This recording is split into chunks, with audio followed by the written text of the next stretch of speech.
Ok, bienvenue pour cette recette qui va nous mener à des profiteroles au chocolat à la fin. Alors, pour les profiteroles, on va commencer par faire une pâte à choux. Alors, pour la pâte à choux, vous prenez 250 g d'eau, un quart de litre, plus 110 g de beurre que vous avez mis ensemble, une cuillerée de sel, une demi-cuillerée de sel, on va garder la petite cuillère, et une cuillerée à café de sucre, comme ça. C'est facultatif.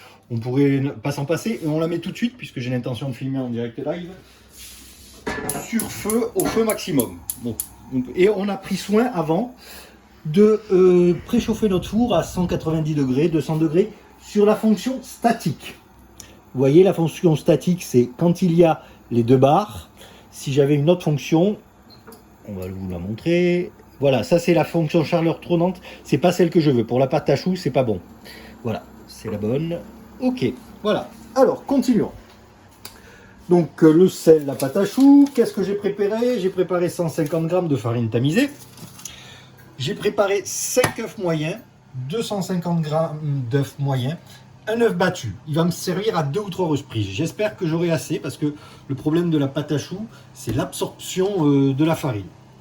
J'ai préparé aussi dans une bol une poche à douille parce que je vais en avoir besoin. Mais si vous n'avez pas de poche à douille, on va se débrouiller sans. Vous voyez, une cuillère, une maryse, une fourchette. Et en principe, on est bon. Ah, si, le dernier truc à préparer. J'en profite pour jeter un petit coup d'œil.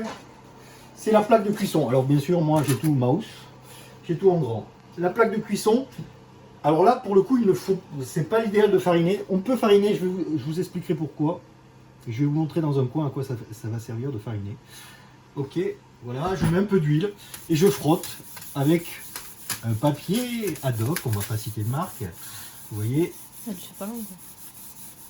ad hoc, ça veut dire pour cela en latin. C'est pas le poisson ou c'est pas le capitaine. Voilà. Alors, pour vous montrer pourquoi la farine aurait été utile, je vais le faire sur un coin. Mais alors, il faut en mettre un voile, vous voyez. Et là, je fais, grâce à ça, je fais un petit rond pour qu'il va me dire... Voilà, une fois que j'ai fait un petit rond, j'ai fait une petite tempête qui va me dire à quelle taille faire mon chou à peu près. C'est le profiterole, on n'en veut pas des gros. On va retourner là-bas, puisqu'on est en direct live, enfin, pseudo direct live différé. Donc, vous voyez, ça commence à bouillir. Ok, je vais laisser à côté, je vais aller chercher ma farine, parce que c'est bientôt. Alors la pâte à choux est un échaudé. Hein, c'est une vieille recette, hein, il y a une pré-cuisson en quelque sorte avec l'eau. Vous voyez, ça bout à fond. Ça bout à fond, que mon assistante se recule un tout petit peu. Je diminue mon feu. Vous voyez, tout a fondu, je vérifie bien. Ça bout, ça bout, ça bout, ça bout, ça bout, ça bout. Je diminue le feu. Je verse d'un seul coup ma farine et je remue en partant du centre. Je vais remuer de plus en plus vivement. J'ai laissé mon feu allumé, c'est important. Ma plaque, voilà, vous voyez, ça commence à s'amalgamer. Là, je peux aller à fond. Pourquoi je vais à fond maintenant? Parce que j'ai pas envie d'en mettre de tous les côtés. Jusqu'à ce qu'il ne reste plus rien de blanc, j'augmente le feu au moyen. Et là, je dessèche la pâte. Je fais mon échaudé. Il y a des recettes qui pourraient s'arrêter là. Et on frierait cette pâte. Dans le sud, si on la parfume un peu avec de la fleur d'oranger, on va la faire une pré-cuisson bouillir et puis après on va former un espèce de bracelet. Et ça s'appelle le brassado. On va le cuire d'abord à l'eau, le pré-cuire à l'eau. Et ensuite finir de le cuire au four. Vous voyez, je dessèche. Ça dure à peu près 1 minute.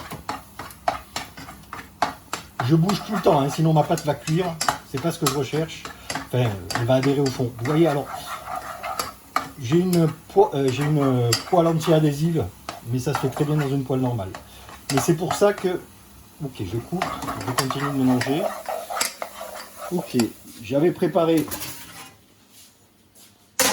une calotte, un cul de poule. Je verse ma pâte dedans. Ok. Mon assistant trouve que ça sent mauvais. Non, ça sent pas mauvais, ça sent la pâte un peu cuite. Alors, maintenant, je vais verser les œufs un par un. Si j'y arrive.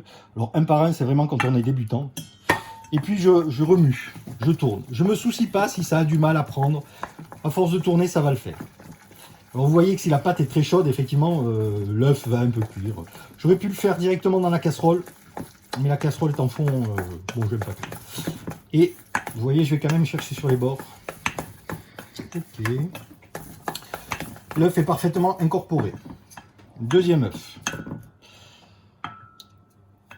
Je n'incorpore par contre ça, au début de ma carrière de jeune pâtissier, j'étais un peu négligent, j'attendais pas que ce soit parfaitement incorporé. Bon, je les incorpore deux par deux, moi. Mais il vaut mieux attendre que ce soit parfaitement incorporé, vous voyez. Donc il faut de l'huile de coude. Hein, hop. Oh. Oh, ben bien sûr. Il faut de l'huile de coude. On cherche les morceaux qui sont mal incorporés. Ok. Troisième œuf. Alors là c'est une pâte à choux classique. Alors je l'ai sucré, donc mais si je ne l'avais pas sucré, je pourrais en avoir un usage salé. Notamment ce qu'on appelle les gnocchis à la parisienne. C'est aussi ce qu'on appelle... Alors le premier mélange, farine, eau, c'est aussi ce qu'on appelle une panade. Et l'expression est dans la panade. Ça viendra. Voilà. Allez, quatrième œuf. Pourquoi on les incorpore un par un, surtout à la fin? Parce que la farine n'a pas les mêmes, suivant votre farine, elle n'a pas toujours le même degré d'absorption de la farine, pour être absorbée par l'eau. Donc vous voyez, je tourne au début au milieu, ça s'améliore, je vais chercher les côtés. Et puis voilà, là même je peux prédire à l'avance qu'il me faudra plus que ce cinquième œuf.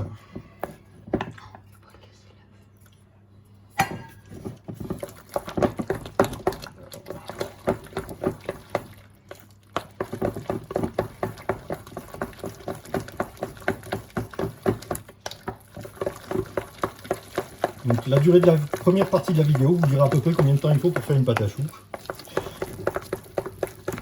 Ok.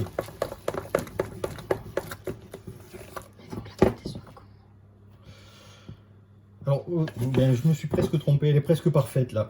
Alors, il y a un truc, c'est faire une trace comme ça. Ça devrait être plus souple. Je vais mettre la moitié de mon œuf battu. J'aurais pas aimé mettre la totalité parce que j'en ai besoin un peu de tout à l'heure de l'œuf battu. Et ça devrait suffire.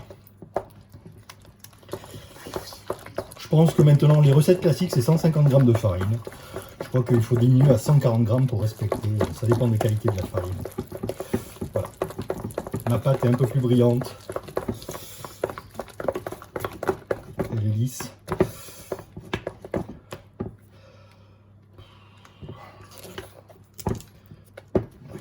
On va dire que ça va. Il y aurait eu un poil de jaune d'œuf plus, c'était bon.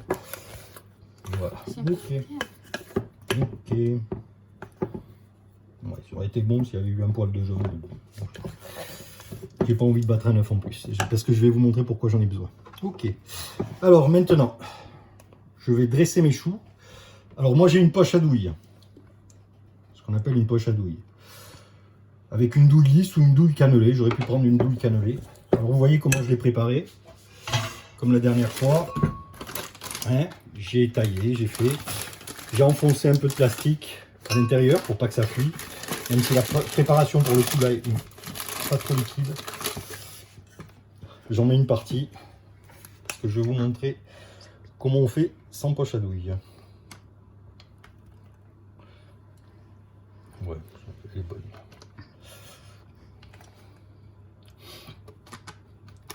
Ok. Ok, j'en garde un peu.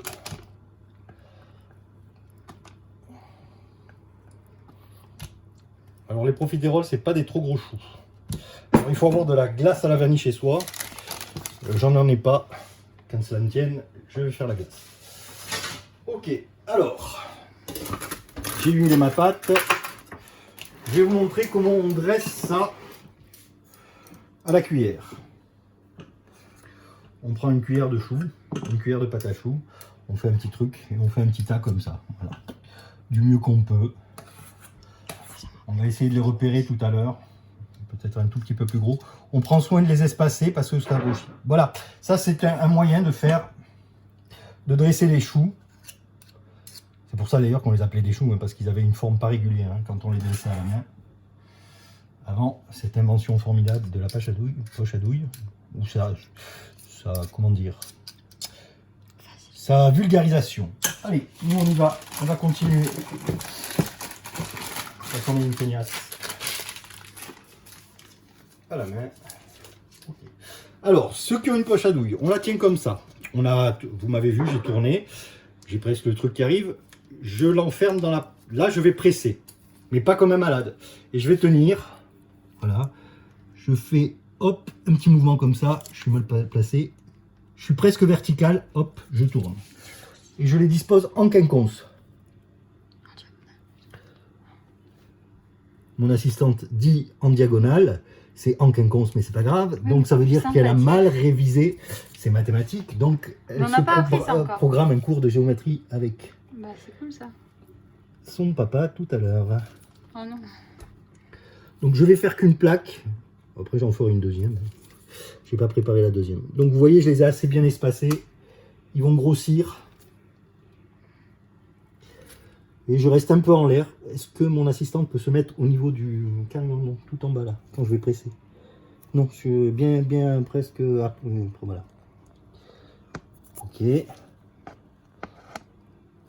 Et il monte un peu. Alors, toc toc toc. Donc ceux-là sont moches, je vais mal placer. Alors, la fourchette va nous servir à deux choses. Pour les choux qu'on a dressés à la poche, on les écrase gentiment comme ça. Ça va permettre de les former. Vous voyez, j'ai fait un doublement. Et pour les autres aussi, je peux le faire. Alors, traditionnellement, on va le faire comme ça. Tac, tac, tac. Tac, tac, tac. Tac, tac, tac. Alors il y a d'autres techniques modernes, ce qu'on appelle le craquelin pour avoir des choux super beaux. Mais c'est plus de la pâte à choux, là vous avez que le chou. Tac, tac. Et puis on passe dans l'autre sens. Hein. Tac, tac, tac, tac, tac.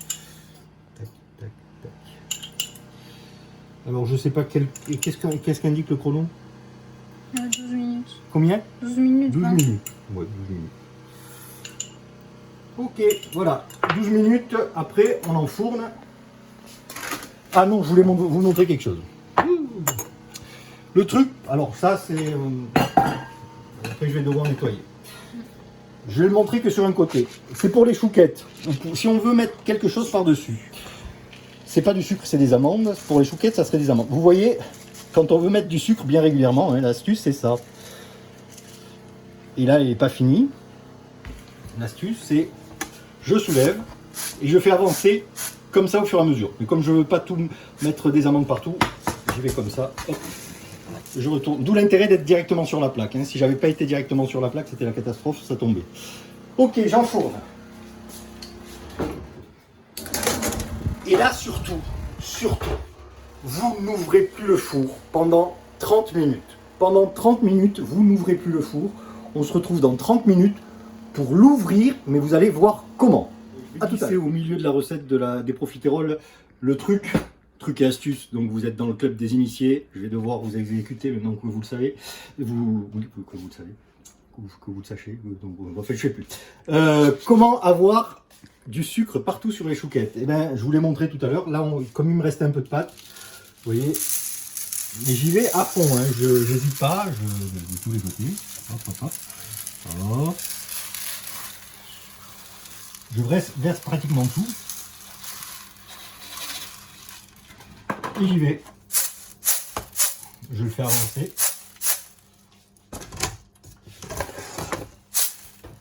Un aller-retour. Alors, il est important